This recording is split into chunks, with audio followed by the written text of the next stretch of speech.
لا يسوق الخير إلا الله. بسم الله ما شاء الله لا يصرف السوء إلا الله. بسم الله ما شاء الله ما كان من نعمة فمن الله. بسم الله ما شاء الله لا حول ولا قوة إلا بالله العلي العظيم. الحمد لله الحمد لله رب العالمين والعاقبة للمتقين ولا عدوان إلا على الظالمين. وصلى الله وسلم على سيدنا وحبيبنا وشفيعنا وعظيمنا ونور قلوبنا ومنقذنا ومولانا محمد الفاتح لما أغلق والخاتم لما سبق ناصر الحق بالحق والهادي إلى صراطك المستقيم وعلى آله حق قدره ومقداره العظيم.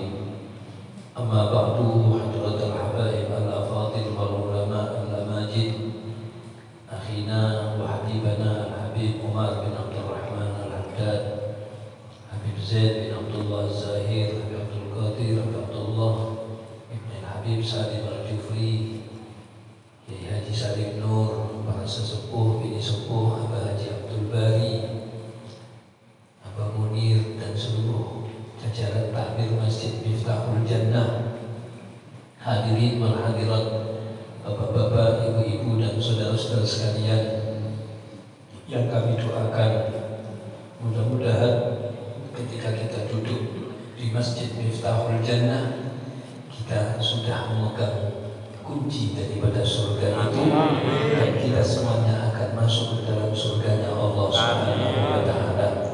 Ketika kita berada di Miftahul Jannah, Miftahul Jannah, kunci daripada surga, maka insya Allah kita semuanya akan berkumpul bersama-sama nanti di surga Allah Subhanahu wa Ta'ala. Amin ya Rabbal Alamin. Rasulullah bersabda, Miftahul Jannah la ilaha illallah.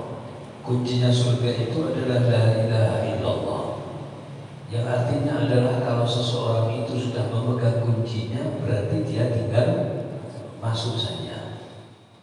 Akan tetapi sahabat Abdullah bin Abbas mengatakan, inna likulli miftahin asnan. Sesungguhnya setiap kunci itu mesti ada gigi-giginya. Kalau kita punya kunci dan kunci itu polos, berarti ini kunci masih belum digarap, ya, karena polos lurus.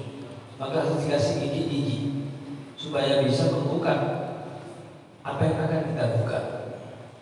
Nah, gigi-giginya itu apa? Gigi-giginya itu kata sahabat Abdullah bin Abbas adalah salat, puasa, zakat, ibadah-ibadah kita kepada Allah.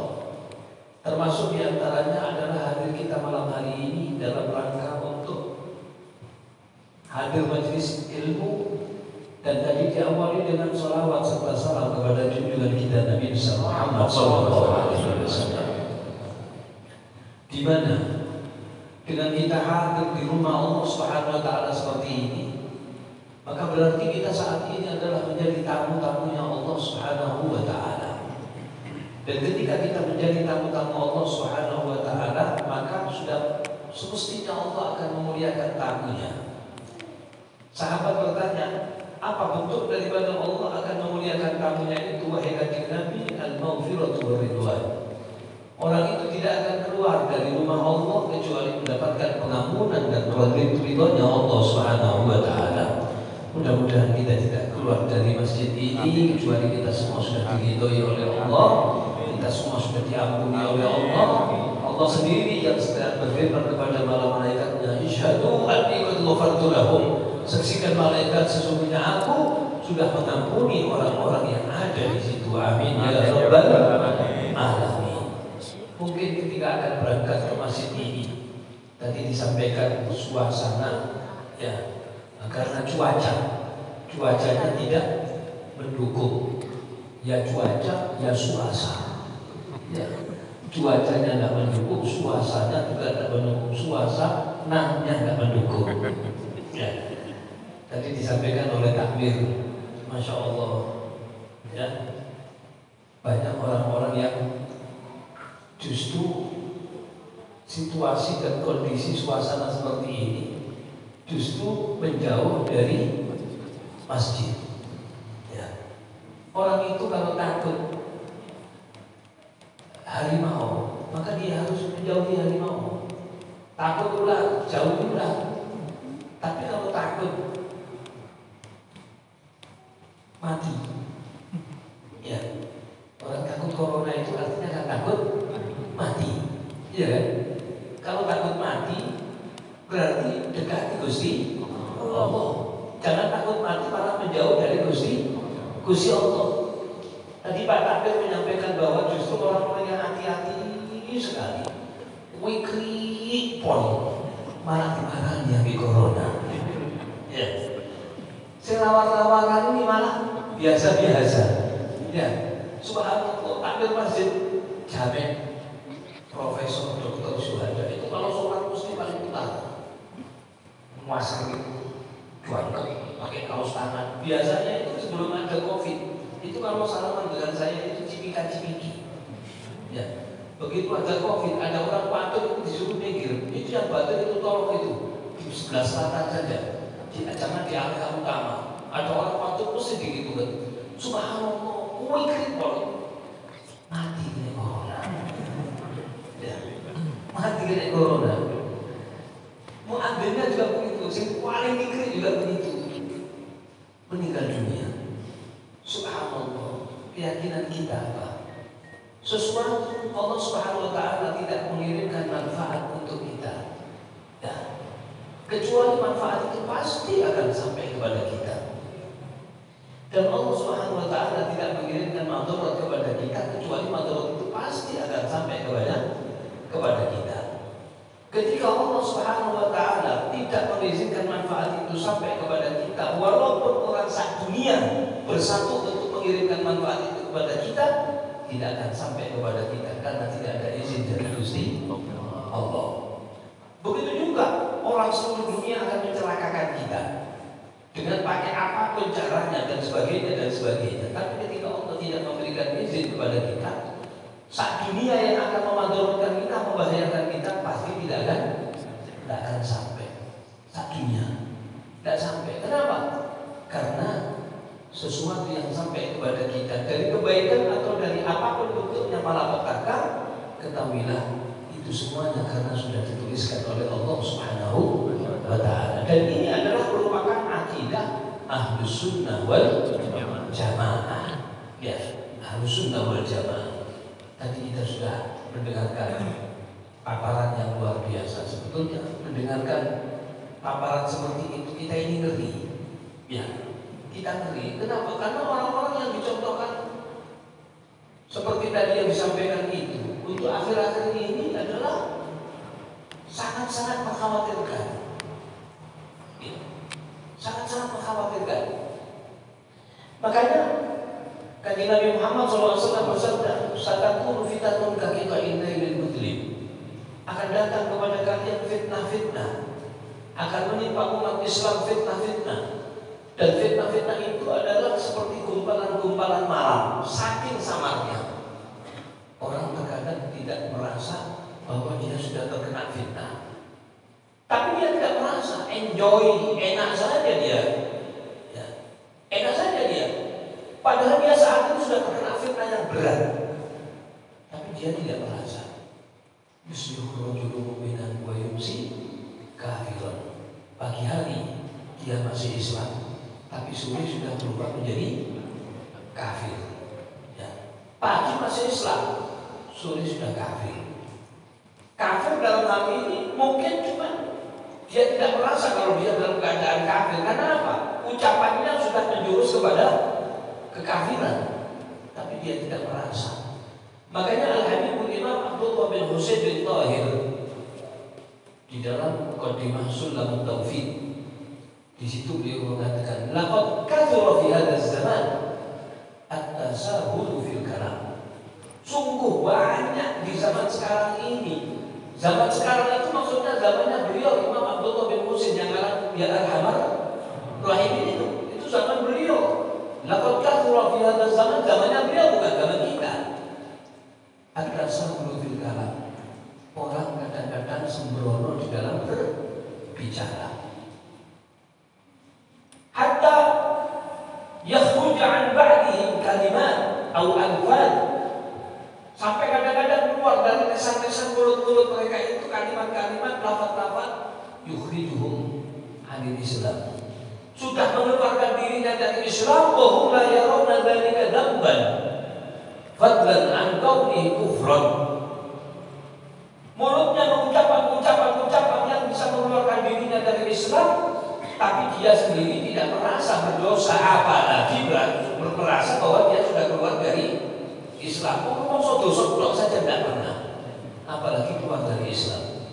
Ini ungkapan yang dikeluarkan, yang disampaikan oleh Al-Habib Abdullah bin Husain bin Thahir. Al-Habib Abdullah bin Husain bin Thahir. Al-Habib Abdullah bin Husain bin Thahir ini orang yang luar biasa. Dakwah, ngaji, pengajian, dakwah. Sampai, mohon maaf, suatu hari beliau ini dikasih jam beker oleh tamu. Jam beker dulu itu diputer, ya, tidak pakai jam beker sekarang. Kalau jam beker sekarang ada baterainya. Kalau jam beker dulu itu diputer. Ya. Subhanallah. Ketika jam beker ini tidak diputer, otomatis mati. Begitu mati, orang yang ngasih itu datang lagi. Ya Syekh, mana jam beker yang saya kasih? Jam beker rusak, jadi aku. Loh, ini tidak rusak ini perlu diputer supaya bisa nyala lagi. Apa kata beliau? Saya tidak ada waktu untuk putar jam. Waktu saya ini sudah habis untuk ngaji, untuk taklim. Ya, habis. Jadi untuk putar jam ini tidak sempat saya. Kalau kamu punya waktu untuk putar jam, tak belinya waktu khusus untuk putar jam beker dong. Subhanallah, orang dulu ya perhatiannya kepada ngaji, ya, sampai untuk muter jam itu tak ngobrol. Kalau sekarang kakek muter jam dan sampai tak ngobrol ngaji, ya, tak ngobrol ngaji. Coba, subhanallah, ya, orang-orang dulu. Wahai guru, sampai kapan saya ini pantas untuk ngaji? Kata murid kepada gurunya. Rupanya murid ini sudah rotok tua, taman kawak-kawak.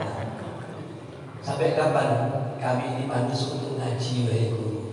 Kata gurunya, selama kamu pantas, kalau nyawamu itu melekat pada badanmu, berarti kamu masih pantas ngaji. Berarti si ngomongso gak pantas ngaji, berarti wis ngomongso gak pantas. Ya, yang bilang boleh Pak Umar ya buat saya ya. Nah, jadi kalau kita sudah tidak pantas ngaji, berarti wis gak pantas gak pantas karena sampai kapanpun kita ini masih tetap dianjurkan untuk taklim. Seorang ketika dia itu sakit disambangi sama temannya. Kemudian ketika disambangi, dia ditanya, yang sakit ini ditanya, mana yang afdol? Orang berjumroh itu di atas kendaraan atau berjalan? Kata teman yang nyambangi, kau niki loro, kok bahas ilmu? Ya, wis jawab, karena saya tetap kepingin dalam keadaan sakit pun, apalagi di saat-saat ketika akhir kehidupanku, saya masih kepingin bersama-sama dengan ilmu. Man la yuhibbul ilma la khaira fi. Orang yang sudah tidak senang ilmu itu sudah tidak ada kebaikan bagi orang ini. Jangan didekati. Ya. Orang ini ketika dia dijawab di atas kendaraan, dijawab salah. Kalau begitu berdiri salah. Loh, dari di atas kendaraan salah, berdiri salah. Yang benar apa? Lihat keadaan ketika dia itu masuk ke Mina, tempat jumroh. Kalau masuknya itu di atas kendaraan, berarti waktunya di atas kendaraan, jangan turun. Tapi kalau masuknya ke Mina dalam keadaan berjalan, berarti waktunya sambil berdiri. Ya, sudah ngomong gitu, dia keluar dari pintu dan meninggal dunia. Subhanallah. Ya, ini orang-orang dulu. Semangat mereka di dalam mencari ilmu. Ya. Nah, akhir ini terjadi fitnah-fitnah yang luar biasa. Yusbihur rajulu mu'minan wa yumsi kafiran. Ilmu itu tidak menjamin kalau tidak mendapatkan hidayah Allah Subhanahu wa ta'ala. La tantar bikathratil ilm. Kata Imam Hasan al-Basri, jangan kamu merasa tertipu dengan banyaknya ilmumu. Ya. Fa inna Bal'am bin Ba'urah, karena sesungguhnya ada salah seorang ulama di zamannya Nabi Musa, namanya itu Bal'am bin Ba'urah. Kalau beliau itu ngajar, yang menulis yang mencatat keterangannya Bal'am bin Ba'urah itu tidak kurang dari 12.000 santri, dan semuanya rata-rata para ulama. Ya. Jadi setiap Bal'am bin Ba'urah itu ngajar mesti 12.000 santri itu nyatat keterangannya, saking hebatnya. Tapi apa yang terjadi? Meninggalnya dalam keadaan su'ul khatimah. Waliyadu billah. Mudah-mudahan kita semua dijaga. Amin. Amin. Zaman sekarang zamannya fitnah. Zaman fitnah. Apa kata Kanjeng Nabi? Kaifa antum idza tuwa nisa'ukum wa fasaqa syababukum wa darabtum jihadakum. Bagaimana keadaan kalian jika datang suatu zaman wanita-wanitanya melampaui batas? Ya, sekarang ini pemuda-pemudanya fasik. Kalian orang-orang yang diberikan ilmu tidak lagi mau berjihad. Akainun dzalika ya Rasulullah. Seorang sahabat bertanya, apakah zaman itu akan terjadi pada umatmu yang kata Nabi? Wa asyaddu min dzalika sayakun, lebih buruk daripada itu akan terjadi.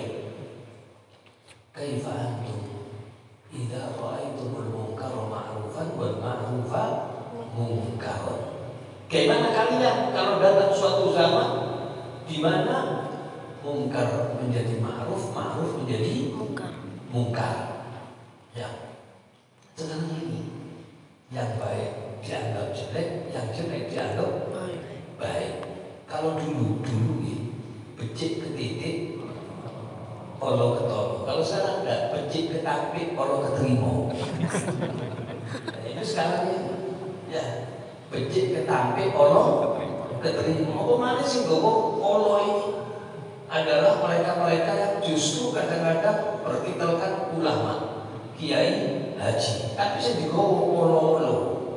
Ya kalau saya gowo itu kiai ulama, ya. Akhirnya walaupun olo keterima, ya sekarang ini sudah, masya Allah. Makanya jangan kau lihat siapa yang berbicara, tapi lihatlah apa yang dibicarakan. Ya. Lihat. Kalau misalnya karena akhir zaman kata Sayyidina Ali, kalian ini hidup di satu zaman di mana seseorang dilihat dari kebenarannya, dan bakal datang zaman kebenaran dilihat dari orangnya. Nek saya ngomong kiai ini mesti benar. Ya.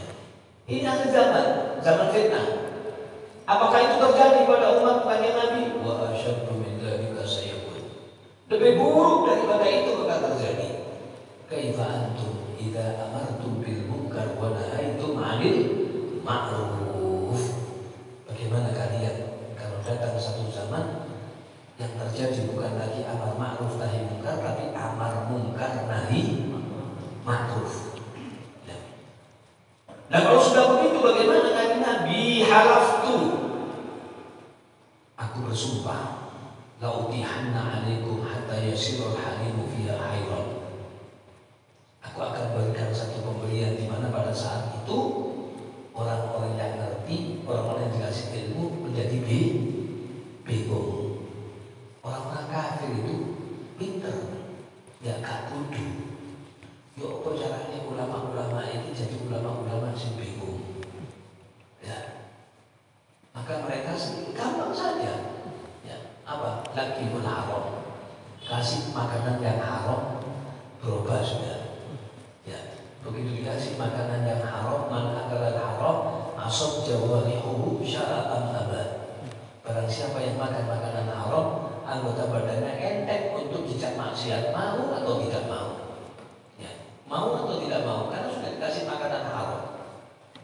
Kalau tadinya ketika baca ayat Al-Quran wa ulil amri minkum, tapi begitu kemasukan haram wa ulil amri minkum. Ya, nggak mingkum lagi, mingkem sudah. Dan sekarang ini zamannya zaman fitnah. Ya, maka sebaik-baik daripada apa yang kita lakukan dan kita pegangi, tadi sudah disampaikan oleh Ustaz Halil, peganglah ulama-ulama yang ikhlas, jangan pegang ulama yang tulus. Ya, biasanya kan disampaikan tulus ikhlas kita, peganglah ulama yang ikhlas, jangan pegang ulama yang tulus. Apa tulus itu tujuannya fulus. Ya, sekarang kan sudah banyak ya ulama-ulama yang tujuannya fulus. Malah di Malang itu ada seorang ustaz, waduh, dia puji-puji seorang pejabat. Nah, kalau sudah puji-puji pejabat itu mesti akan goroi. Ya, enggak dibilang begini. Padahal medit jadi ini roman. Jadi ya, pokoknya digoroi terus. Akhirnya dia sama pejabat itu dikasih mobil. Ya, waduh tambah keblinger malah. Ya, tambah keblinger. Ya, jadi bukan wa'ulil amri minkum, tapi wa'ulil amri minkum. Ini subhanallah, ini zaman fitnah. Ya, kita bisa selamat kalau kita ikuti ulama-ulama kita yang ikhlas. Lebih-lebih ulama-ulama kita yang sudah meninggal dunia. Itu yang kita buat pedoman. Dulu di Malang ada Habib Alwi Alidrus, gurunya para ulama-ulama di Malang. Ya, subhanallah. Dan masih banyak lagi kiai-kiai kita yang dulu yang ikhlas-ikhlas itu. Kiai Mas Duki Mahfud itu masya Allah kenceng dia, lurus sekali, ya lurus sekali. Maaf ya, maaf. Kiai Mas Duki Mahfud itu juga termasuk di antara dosen di UIN. Ketika saya datang hall yang pertama, kebetulan saya diminta untuk isi atas nama ulama. Saya dengarkan saja ya Allah, biografi beliau ya. Di antara yang disampaikan, diceritakan di dalam biografinya Kiai Mas Duki yang saya waktu itu hadir. Di antara biografinya Kiai Mahfud Mas Duki ini luar biasa. Sampai saking waroknya, ya, itu setiap dapat bayaran tiap bulan karena beliau sebagai pegawai negeri itu disimpan dan tidak dibelanjakan oleh bujunya atau anak-anak. Ya, waduh, kaget soal hebat ini ya Mas Duki, gak dibelanjakan oleh anak bujuni. Ya. Terus justru yang ini adalah disisihkan. Kadang-kadang dibuat untuk bensin, dibuat untuk disodakono sama orang-orang yang membutuhkan, janda-janda. Saya kagum ya, hebat berarti ini ya. Dan waroknya yang luar biasa. Lalu padahal itu kan haknya beliau sebagai seorang yang bekerja kayaknya. Ya. Gak boleh kiai sekarang kadang-kadang, maaf ya, orang Cina, orang kafir diundang ke pondoknya. Santrinya wedok-wedok umat salaman, barokah. Ya. Subhanallah. Terus dibantu. Setelah dibantu dia puji-puji. Saya heran, ini Kiai Mas Duki ini masya Allah luar biasa. Ya, karya-karya ini Kiai kuno. Dulu di Madura ya, saya cerita di Madura. Di Madura itu kalau ada Belanda ke rumah Kiai itu keluar dari rumahnya Kiai itu sofanya dicuci, karpet dicuci, ya kursi dicuci. Kenapa Kiai? Habis diduduki pantatnya Belanda najis. Itu dulu Kiai dulu itu begitu. Habis diduduki pantatnya Belanda najis. Kalau sekarang pantatnya orang kafir dicium-cium mana? Subhanallah diundang nang ya. Kemudian kita barokah. Orang kafir. Kan masih kita ingat dulu ya. Viral kan itu. Ya, Ahok diundang nang kene pondok dibaca Badru alaina. Akhirnya dia melakukan universitas disunat gitu.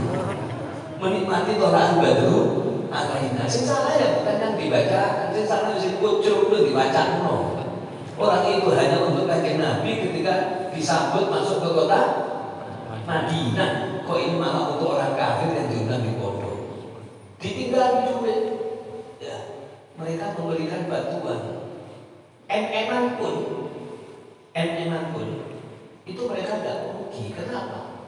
Bisa merusak keberadaan yang ada di dalamnya. Ini akhir zaman fitnah. Makanya orang-orang kafir itu enteng saja kalau kepingin rusak. Kalau kamu kepingin menghancurkan kayu, pakailah kayu. Ya, jangan menghancurkan kayu pakai kapak.